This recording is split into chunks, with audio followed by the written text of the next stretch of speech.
मेरे भारतवासियों, जो यह बात कही है अनिरुद्धाचार्य जी ने, बहुत अच्छी बात है। धर्म के प्रति और संविधान के प्रति फिर भी हम अपने धर्म के पूर्वजों के शब्दों को भूल चुके हैं। ये आज तक इस संत ने क्यों नहीं बताया? पता होगा तो बताएंगे। किताबी बातें कह दो, चाहे कुछ भी कह दो, तो जहाँ तक इंसान को हम अपने हिंदू होकर हिंदू शब्द को पुकारते हैं, पूर्वजों के सिंधु सनातन को क्यों भूल गए? सिंधु जो शब्द को हमारे पूर्वजों देवताओं ने, विष्णु जी ने, ब्रह्मा जी ने, शिव जी ने जो सनातन शब्द सिंधु शब्द दिया था, सिंधु से सनातन आया कि हम अपने आप को हिंदू कहते हैं। अपने देश में परेशान है हिंदू। देखते हो उसी नजर से अपनी बहन को देखते हो। जो व्यवहार पत्नी के साथ करते हो वो व्यवहार बहन के साथ करते हो। किसने रोका? वही उत्तर दीजिए, किसने रोका? धर्म ने कि संविधान ने? धर्म ने रोका। हाँ, इसलिए धर्म बना है, संविधान नहीं साहब। संविधान का हम आदर करते हैं, वो करते रहेंगे। और आपके घर में जो बहन को देखते हो ना, तो संविधान की नजर से नहीं देखते, अपनी बहन को आप धर्म की नजर से देखते हो। आप अपनी माँ को संविधान की नजर से नहीं देखते, आप अपनी माँ को धर्म की नजर से देखते। इसलिए धर्म के पांव की जूती नहीं हो सकता कोई। धर्म तो धर्म है साहब, रामो विग्रहवान धर्म। ये धरती धर्म से चल रही है। दशरथ जी मर गए किसके लिए? प्राण जाए पर वचन न जाए, मीन्स धर्म न जाए। था भरा सोना खचा खचलंकी की दीवार में, एक रत्ती नहीं मिला रावण को मरती वार में। जाने न देना धर्म, करना लोभ मत धन धाम का, और धर्म ही जाता रहा तो धन रहा किस काम का? धर्म चला जाए आपका तो धन बचा के क्या करोगे? संविधान जिनके पास है उनके पास धर्म नहीं है, तो संविधान का क्या कर लोगे?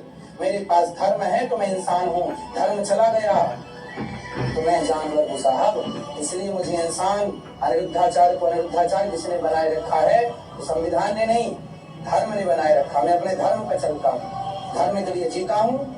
गुरु गोविंद सिंह जी के 2 बच्चों को दीवार में चुनवा दिया गया, संविधान के लिए नहीं, धर्म के लिए।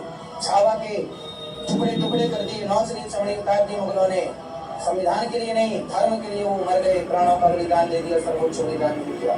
झांसी की रानी जब घिर गई अंग्रेजों से, एक संत जी को कहा कि महाराज जी अपनी झोपड़ी का घास मुझे दे दीजिए, मुझे जलना है। संत जी ने कहा, झांसी की रानी बेटा तू जवान लड़की है, तू क्यों मरना चाहती है? नहीं महाराज, जब तक जीवित थी, जब तक बल था, तो मैं देश की रक्षा करती रही। अब मुझे अपने धर्म की रक्षा करनी है, नारी धर्म की। यदि मुगलों के हाथ लगती हूँ तो मुगल मुझे नौच के खा जाएंगे, अंग्रेज के हाथ लगती हूँ तो खा जाएंगे नौच के। इसलिए मुझे अब जिंदा चलना होगा अपने आत्मरक्षा के लिए।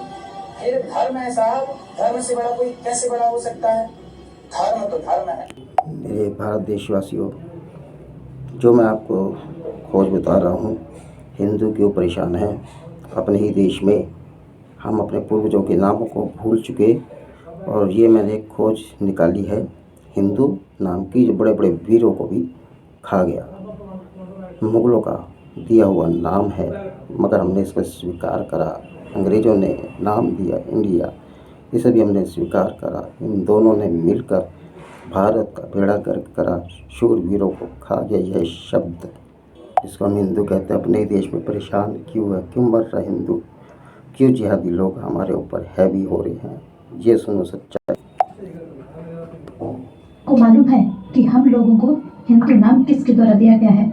इसका आंसर जानकर आप हैरान रह जाओगे। असल में हिंदू नाम विदेशियों द्वारा दिया गया है, क्योंकि जब मध्यकाल में तुर्क और ईरानी भारत आए तो उन्होंने सिंधु घाटी से प्रवेश किया।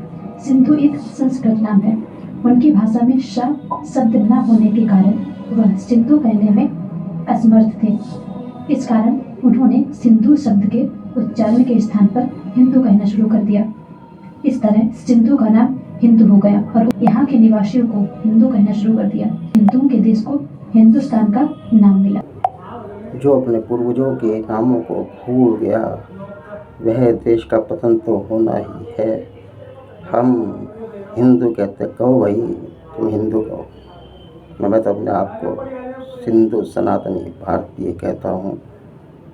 और मत भटको भाई अपने, जब भी हमारे देश का पतन हमने खुद ही किया, पूर्वजों के शब्दों को भूल गए।